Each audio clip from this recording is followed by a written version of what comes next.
Hello there, Brick Fanatics. Just a sec. So, the LEGO Group has announced that the latest partnership that they will have is going to... I'm sorry, I'm a little bit distracted here. They're going to make a... with Nintendo, it's going to be... The LEGO Group are making a Nintendo Game Boy out of LEGO. I think that it's hard to overstate the potential importance of a LEGO Game Boy because this could well end up being one of the most noteworthy sets of the year. Yes, we've previously had a brick-built Nintendo Entertainment System and a brick-built Atari and a brick-built Pac-Man arcade machine, but none of those hold a candle to the Game Boy in terms of just how big this thing is. Not literally, but I mean, you compare it with other Game Boys and yeah, it's a bit of a brick.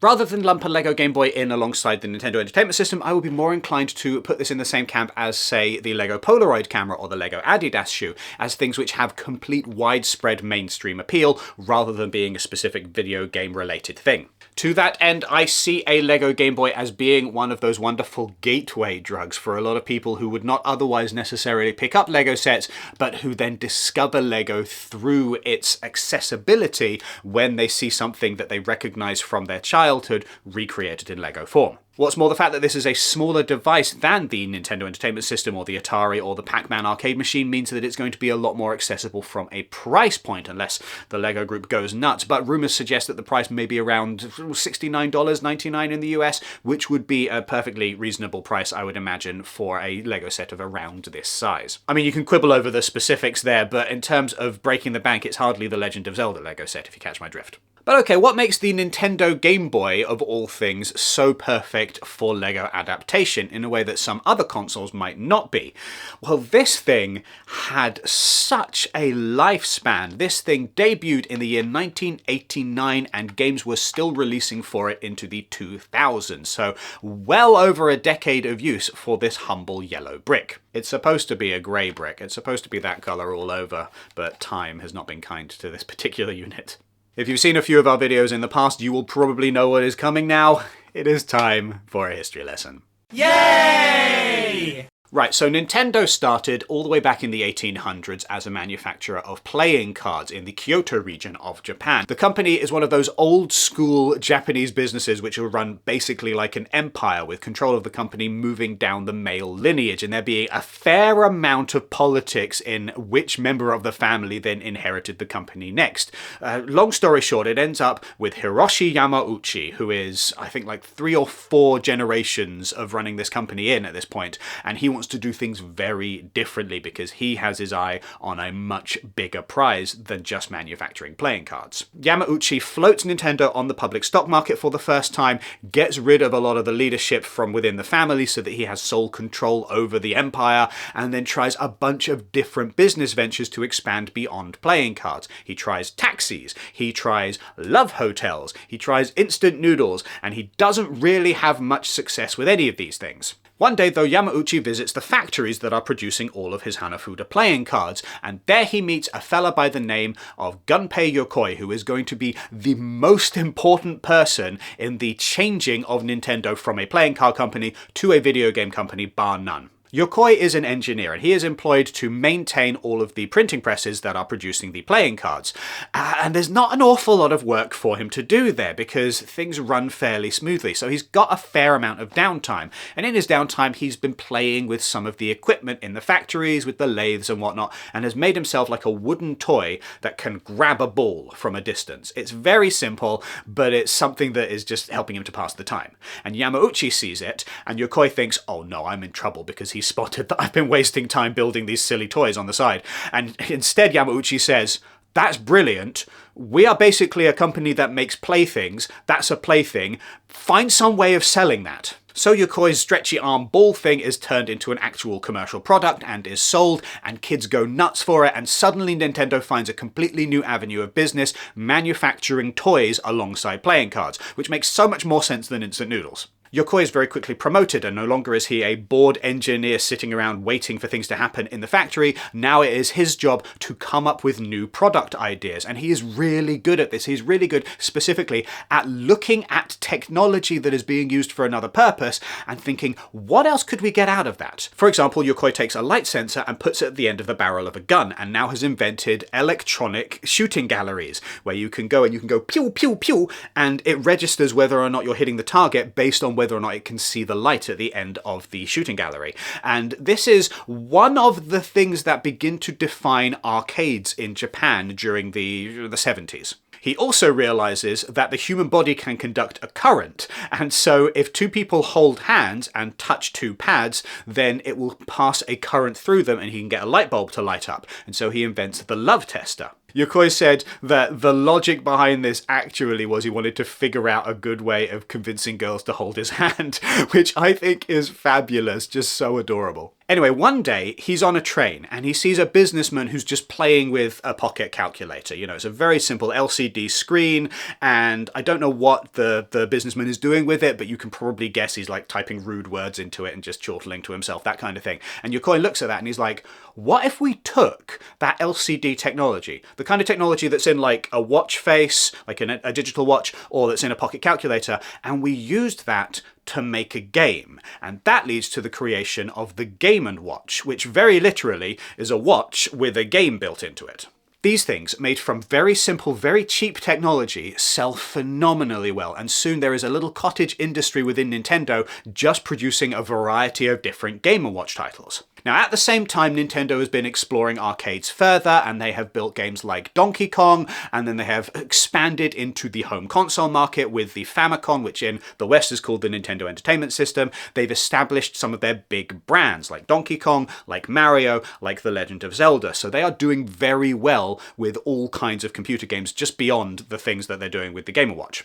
So the mission comes to Yokoi: can you make something a bit like a Game & Watch, nice and portable and handheld, that's also like a Nintendo Entertainment System? And that's where we get the Game Boy. In a lot of ways, the Game Boy very closely resembles the Nintendo Entertainment System. For example, this cartridge design, for example, the amount of power and memory this thing has got in it, because it's an 8-bit console similar to the Famicom or the Nintendo Entertainment System.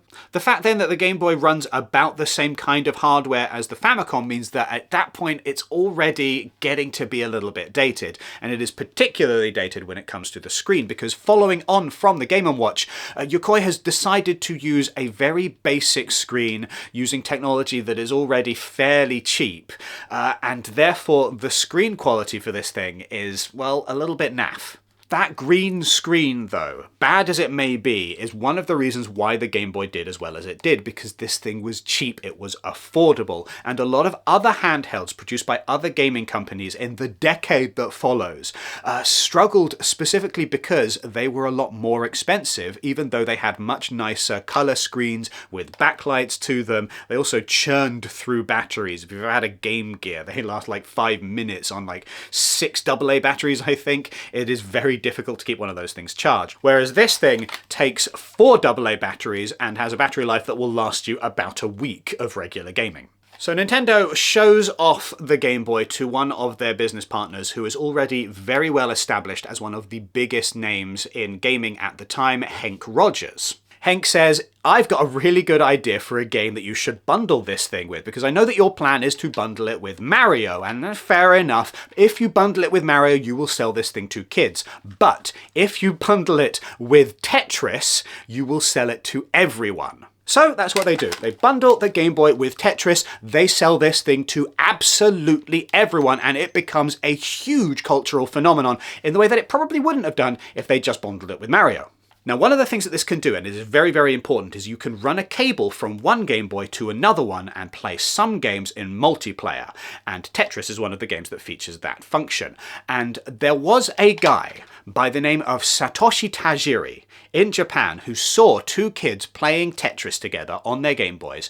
And he looks at this and he thinks, I've got an idea for a game. What if you could trade bugs? between Game Boys? What if everybody had a little bug collecting game and two people who had that game could connect their Game Boys together and trade bugs between them? Now, Tajiri didn't start out as a game developer. He started out as a games journalist. He published a magazine called Game Freak along with some of his friends, initially photocopying it themselves in shops. Eventually it became a much bigger deal, and their negotiations with Nintendo and their partnership with Nintendo for the magazine eventually expanded into them developing their own games for Nintendo as well. So the Game Boy is already out, and Satoshi Tajiri has had this idea for his bug trading game, and he put some of his staff to work on it, but it is a very ambitious project, and they don't necessarily have the cash flow to develop the entire thing. So development gets shut down for a while, they go and they do a bunch of other games. Eventually, they manage to complete the game, and so in 1995, they release a little thing called Pokémon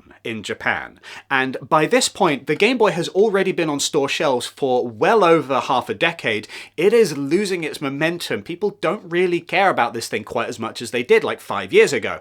And so there's very little chance of this thing succeeding. But it does. It is an incredible hit. It sells so many copies, and suddenly it revitalizes the Game Boy, and everybody's excited about the Game Boy again. So we didn't get Pokémon Green in the West. We got Pokémon Red and Blue, which launched in North America in 1998 and in Europe in 1999. Also in 1999, North America got Pokémon Yellow. This didn't come out until 2000 in the UK.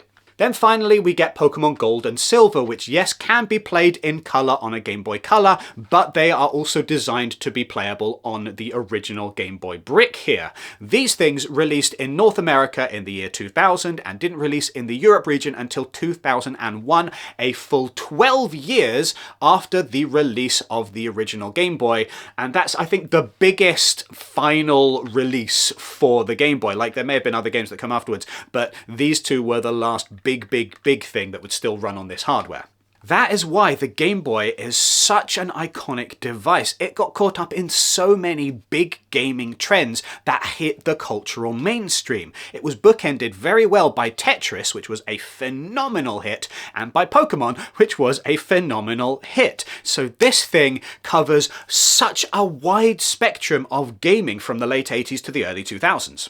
All of that means that a LEGO set based on the Game Boy is likely to reach a much wider market than the Nintendo Entertainment System, or even the Atari, or even the Pac-Man arcade machine, big as those things were at their time, because this thing hits so many different big cultural moments. It's also worth mentioning again that this thing is going to be a much cheaper LEGO set than many of the other brick-built consoles that we've had in recent years, simply because the device is a much smaller build. The question is, and I'm really interested to know the answer to this, if they're going to make this thing, presumably it's going to have some display on the screen, and it's going to have a cartridge in the back. And the question is, what cartridge do you even put in a Game Boy? Because yeah, as mentioned, the first big trend for the Game Boy is Tetris, but that's an additional IP partner for the LEGO group to have to work with. You've got Nintendo for the console itself, and then the Tetris company for Tetris. The Tetris company having been formed by Hank Rogers and the actual designer of the game, Alexei Pajitnov, once Rogers was able to get him out of Russia so that he could actually get some kind of financial remuneration for all of the work that he had done on the game. I don't know, I'd like to see some actual LEGO Tetris sets, because I feel like that's a match made in heaven, Tetris being so much about little blocks that fit together so well. But whether that will be the Game Boy, I don't know, because that would presumably push up the price of the box for this a little bit, just because you've got another iconic IP brand in there. Then you've got something like Pokémon, the other big trend for the Game Boy, and it would be absolutely brilliant to see Pokémon represented in the LEGO Game Boy set. But I'm hesitant about that. Even though Game Freak and Nintendo have a very close partnership, it's difficult sometimes to see where the line between the two companies is drawn. Pokémon, the license for brick-built Pokémon toys lies with Mega Bloks, and I don't think that's changing anytime soon, and I don't think that the LEGO group would want to muddy the waters by having something that explicitly says Pokémon on it made out of LEGO when Mega Bloks are doing exactly the same thing over in their camp. So the logical choice for a game with this set is probably going to be Super Mario Land, and that does feel a little bit disappointing because we've already had this in LEGO form, we've already had it with the Nintendo Entertainment System, and this is basically going to be a retread of that. I would like something just a little bit different, a little bit that plays more to the strength of the Game Boy, rather than just being one of the many Game Boy games that are the Nintendo Entertainment System Lite. As a matter of fact, Gunpei Yokoi's team hated the fact that they were often tasked with the job of just making Famicom or Nintendo Entertainment System games for the Game Boy, and they just felt it so dull that they very quickly started evolving these things into completely different titles, which is how we get Wario instead of Mario for a lot of Game Boy games. Anyway, all of this means that the Game Boy LEGO set is set up to potentially be one of the biggest things of 2025, and that is saying something given a lot of the stuff that we already know is coming this year. This one could be the LEGO set that inspires a lot of people who have a nostalgic fondness for this particular moment in gaming to pick up a LEGO set for potentially the first time and to discover all of the wonders of all of the growing number of LEGO sets based on video games, because there are now so many of them. Quite aside from anything else, this is going to be very appealing to the kinds of people who would love to own original Game Boy hardware but are finding them increasingly expensive and difficult to get hold of. Because much like LEGO, retro gaming had a big old boom in popularity in the year 2020 for some reason. And so a lot of this older hardware is becoming increasingly expensive and increasingly rare. More of these things are falling into the hands of collectors. More and more people are tinkering with these things and putting in new screens and new cases and trying to make them look all fancy and modern. And so as a result, it is becoming increasingly difficult to actually get hold of a Game Boy. And Nintendo doesn't sell a Game Boy or any kind of nostalgic throwback to that. And a lot of the old Pokémon games are not even available for purchase or play on any modern hardware. So people are desperate to get their hands on these, and at the moment Nintendo is just not letting that happen. So for many people, buying a LEGO Game Boy will be the best closest they can get to an actual Game Boy in 2025, which is a little bit depressing, but it does show just how important and potentially popular this LEGO set could be. But what do you think of the potential LEGO Game Boy? Let us know your thoughts in the comments down below, and make sure that you do all of the rest of the YouTube things and give this video a thumbs up and hit subscribe and the notification bell. Thank you very much in advance. If you are going to be purchasing any LEGO in the near future from the LEGO website, make sure that you use our affiliate link, which is down in the description, or the QR code that is currently on screen. They take you straight to the LEGO website. We get a little bit of the percentage when you make a purchase through those links. Just helps to keep the lights on at Brick Fanatics. Otherwise, make sure that you do go to brickfanatics.com for all of your LEGO coverage and sign up to our newsletter so that you never miss anything LEGO related ever again. Thank you very much for watching. Right, I'm gonna play some more Game Boy.